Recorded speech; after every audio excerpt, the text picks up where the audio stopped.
প্রশাসনকে ইতিমধ্যে জানিয়েছি যে আপনারা বাংলাদেশের ইতিহাসের সবচেয়ে একটা ব্যর্থ নির্বাচন আপনারা উপহার দেবেন আমাদেরকে।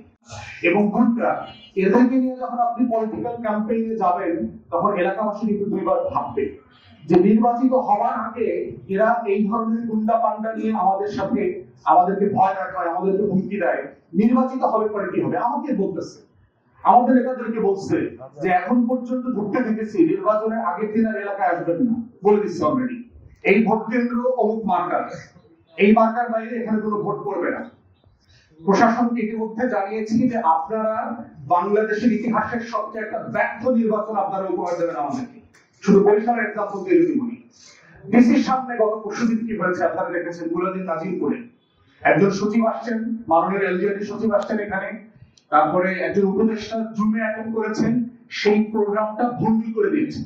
একটা তো হচ্ছে রাজনৈতিক দলের আচরণ, যেটা আওয়ামী ফ্যাসিবাদের আমলে আমরা দেখেছি, এবং বিএনপির একাংশের আচরণ ঠিক একই রকম ভাবে নব্য আওয়ামী ফ্যাসিবাদের মতো মনে হচ্ছে। এবং এটা বলে দিতে চাই আপনাদেরকে, হাসিনার ফ্যাসিবাদের সময় কিন্তু আমরা চুপসে যাই নাই, আমরা কিন্তু গ্রুমের থ্রেশহোল্ডকে ওভারকাম করে পলিটিক্স করেছি এবং রাস্তায় ছিলাম। আপনারা ভাববেন না যে আমরা চুপসে লেট ফুটায় ঢাকায় পালায় চলে যাব, আমরা সেই নাম দিয়ে রাজনীতি করি না। অতএব আপনারা পরিবর্তন হবেন, তা না হলে গত বছরের কথাটা মনে রাখবেন। কিন্তু গত বছর সারা বাংলাদেশ কিন্তু আওয়ামীময় বাংলাদেশ ছিল। আগস্টের আগে বাংলাদেশ কিন্তু শেখ পরিবারের বাংলাদেশ ছিল। সারা বাংলাদেশে মনে হতো সবাই আওয়ামী লীগ হয়ে গেছে, তাদেরকে আজকে দেশ থেকে পালাই দিয়েছে। অতএব আমাদের অনুরোধ, দয়া করে শুধু গণতন্ত্রের রাজনীতিটা করেন, আসলে দেশকে ভালোবেসে একটা ভালো রাজনীতি করি, সবাই মিলে করি, দেশটাকে বদলে দেই। শহীদ জিয়ার রাজনীতিটা করেন, আল্লাহর ওয়াস্তে বেগম জিয়ার রাজনীতিটা করেন। সেই রাজনীতি আপনারা করতেছেন না, আপনারা আওয়ামী লীগের রাজনীতি করতেছেন। অতএব বিএনপিকে বলছি, আপনারা তদন্ত করবেন, ভিডিও ফুটেজ আছে, বাইরের পিছনে কারা কারা উস্কানি দিচ্ছে আমরা সবাইকে চিনি, সবার নাম জানি, তাদেরকে বের করে দলীয় শৃঙ্খলার মধ্যে আনবেন। যা যা করা দরকার এর দায় আপনাদের। তা না হলে প্রত্যেক দিন রাজনৈতিক ভাবে গণতান্ত্রিক মূল্যবোধ নষ্ট করবার জন্য আপনারা জাতির কাছে দায়বদ্ধতার শিকার হবেন, এবং এক মাঝে কিন্তু শীত যাবে না। আজকে আমার দল ছোট, আজকে হয়তো আপনি মনে করছেন আমার হাজার হাজার লোক ওয়ার্ডে ইউনিয়নে নাই, আপনারাও কিন্তু ছোট দল ছিলেন। আপনারা বড় দল হয়ে কিন্তু গত 16 বছর আওয়ামী লীগের ফালাইতে পারেন নাই, ওগুলো কিন্তু আমরা জানি। অতএব এই সকল রাজনৈতিক বাস্তবতা মেনে নিয়ে আপনারা একটা স্বচ্ছ রাজনীতি করবেন। আপনারা বড় দল, আপনারা ক্ষমতায় যাবেন, ছোট দল এবং অন্যান্য প্রার্থীর নিরাপত্তা দেওয়ার দায়িত্ব আপনাদের, শুধু প্রশাসনের না, আপনাদেরও। কারণ সে যেন একটা নিরাপদ ক্যাম্পেইন করতে পারে, সে যেন এলাকায় কথা বলতে পারে। আজকে কালকে আবার অনেকগুলো মিটিং ক্যান্সেল করতে হয়েছে, কারণ প্রচন্ড রকম হুমকি দিচ্ছে এলাকাগুলোতে গিয়ে, গ্রামবাসীদেরকে গিয়ে হাত পা ভেঙে ফেলবে, রামদা কোপাবে, কত না কোন দোকানে কয়টা রামদা অর্ডার দেওয়া হয়েছে, এগুলো পর্যন্ত বলতেছে আমাদের। তো এই লেভেলে একটা ভালো নির্বাচন হবে, এই বাস্তবতা দেশে একটা লেভেল প্লেইং ফিল্ড নাই, এই প্রশাসন, এই টিসিএসপি, এই পুলিশের আইন শৃঙ্খলা বাহিনীতে একটা ভালো নির্বাচন হবে। গতকালকের পুরো ঘটনার সময় বাবুগঞ্জের ওসি থেকে শুরু করে পুরো টিম উপস্থিত ছিল, কিচ্ছু করে নাই, কিচ্ছু করে নাই এরা, শুধু বাসি একটা দুটো বাসি দিয়েছে, দাঁড়ায় আছে। অতএব এই বাস্তবতায় আমি সরকারকে আহ্বান করছি যে গতকালকে আইন শৃঙ্খলা বাহিনীর যারা যারা এখানে নিষ্ঠুর ভূমিকা রেখেছে, গতকালকে যে বাবুগঞ্জের ওসি ছিল তাকে সাসপেন্ড করতে হবে, তদন্ত করে বিচারের মুখোমুখি করতে হবে, তাদের কারণে এটা হয়নি। ইকুয়ালি মুলানিও আমার একই আসলে নাজিরপুরে যে ঘটনা ঘটেছে, আপনারা টিসিএসপি যদি দৃষ্টান্তমূলক ব্যবস্থা না নেন তাহলে এইখানে কোনো ভালো নির্বাচন হবে না। বাবুগঞ্জে যতটুকু যাতায়াত ব্যবস্থা আছে, দেখেন আমার 5 থেকে 600 লোক ছিল সেখানে, গুন্ডা পান্ডা ছিল কিন্তু মাত্র 30-40 জন। যদি আমি আমার লোকদেরকে নিয়ন্ত্রণ না করতাম, কালকে সেদিনে কি হতে পারে মনে করুন, ভেবে দেখেন আপনারা যে আমি কি পরিমাণ সবর ধৈর্য ধারণ করেছি, শুধুমাত্র আমাদের জাতীয় স্বার্থ বিবেচনায় যে আমরা একটা নতুন রাজনীতি করতে চাই, আমরা বাংলাদেশটাকে বদলে দিতে চাই, আমরা একটা প্রতিযোগিতার রাজনীতি চাই, আমরা সম্মান মর্যাদার রাজনীতি চাই। ন্যূনতম গুন্ডা পান্ডামি চাঁদাবাজি এদের রাজনীতি আমরা দেখতে চাই না। যারা খুনের আসামি, মামলার আসামি, বিভিন্ন সময় মাদকের ব্যবসা করে, এই ধরনের আসামিগুলো মিলে একসাথে আমাদেরকে অবাঞ্ছিত দূষণ করতেছে, আমরা এলাকায় গেলে আমাদের হাত পা ভেঙে দিবে।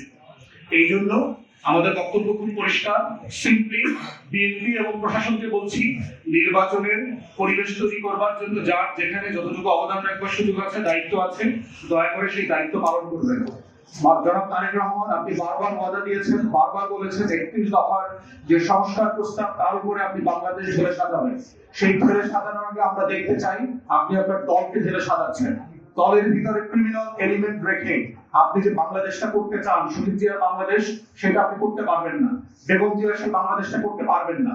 অতএব আমরা বারবার বলছি এবং খুবই হতাশ হচ্ছি রিসেন্টলি যাদেরকে বহিষ্কার করা হয়েছিল, যাদের পদ স্থগিত করা হয়েছিল, তাদেরকে পদ ফেরত দেওয়া হচ্ছে, তাদের বহিষ্কারাদেশ উদ্যোগ করা হচ্ছে এবং তারা নৌবন্দা ক্যাম্পার এলাকাগুলোতে সারা দেশে। এইটা নির্বাচনের আগে কোনো ভালো লক্ষণ না। এইটা 31 দফার সংস্কারের ভাষা না। অতএব আমরা আহ্বান করছি সকল রাজনৈতিক দলকে, দয়া করে আসেন আমরা গণ অভ্যুত্থানের পরে একটা সত্যিকারের বাংলাদেশ গড়ি, একটা গণতান্ত্রিক বাংলাদেশ গড়ি। আপনি আমার বিরুদ্ধে মিছিল করেন, আমার বিরুদ্ধে কথা বলেন, আমার বিরুদ্ধে বক্তব্য দেন, আমার যুক্তি খণ্ডন করেন, সবকিছু করেন, সবকিছু বলব, কিন্তু গায়ে হাত তুলবেন কেন? আপনি অবাঞ্ছিত করার চেষ্টা করবেন কেন? আপনি আমার নেতা কর্মীদেরকে হুমকি দিচ্ছেন কেন? মারছেন কেন? আপনি প্রোগ্রামে আসা লোকদেরকে বাড়িতে বাড়িতে গিয়ে হুমকি দিচ্ছেন কেন? বৃদ্ধ ভাতা বন্ধ করে দেবেন, চাল ডালের যে ভাতা দেয় সেই চালের বন্ধ করে দেবেন, সেগুলো কেন দিচ্ছেন আপনারা? চাল ডাল তো আপনার বাপের টাকায়, আপনার দলের টাকায় আপনাদেরকে দেওয়া হয় না, রাষ্ট্রের টাকায় দেওয়া হয়। তো দলের লোকরা এই হুমকি দিবে কেন? গরু চোর, যখন মাছ চাষ বন্ধ থাকে সেই সময় ওই জেলেদেরকে যে গরু দেওয়ার কথা, সেই গরু টিএন অফিস থেকে চুরি করে নিয়ে গেছে। এমন চোর চোরটারা আমাদেরকে অবাঞ্ছিত ঘোষণা করে, বলেন দেখি। এরকম একটা সোনার বাংলাদেশে আমরা বাস করছি এখন। অতএব সেই জায়গায় আমাদের বক্তব্য খুব পরিষ্কার, যেটা বারবার বলেছি, এখনো বলে যাচ্ছি, যে আমরা সর্বোচ্চ ধৈর্য ধারণ করার চেষ্টা করছি, আমরা আমাদের নেতা কর্মীদেরকে নিয়ন্ত্রণ করছি, কিন্তু এইটা অসীম না। এই নিয়ন্ত্রণটা, এটা মাথায় রাখবেন। যারা কাউকে কিল খুশি খাইছে, এরা রাস্তায় ভেসে আসা ছিল না। এরা সবাই সচ্ছল পরিবারের সন্তান, প্রফেশনাল লোক, কোটি কোটি টাকার মালিক, এরকম শহরের ফ্যামিলির ছেলে। এরা কিল খুশি খাইছে মানে হচ্ছে বিষয়টা তারা খুব সহজভাবে লম্বা সময় নেবে না। অতএব আপনারা ভদ্র আচরণ করা শুরু করেন, প্রতিযোগিতা করেন গণতান্ত্রিক।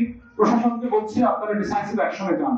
যদি না যান তাহলে আপনাদের অবহেলার কারণে আইন শৃঙ্খলা বাহিনী যে ফাংশন করছে, এই ব্যর্থতা নির্বাচনটাকে ব্যর্থ করে দেবে। এর পুরো দায় আপনাদেরকে নিতে হবে এবং সেই আস্থা আমরা যেন আপনাদের কাছে পেতে পারি। এর বাইরে হচ্ছে জাতীয়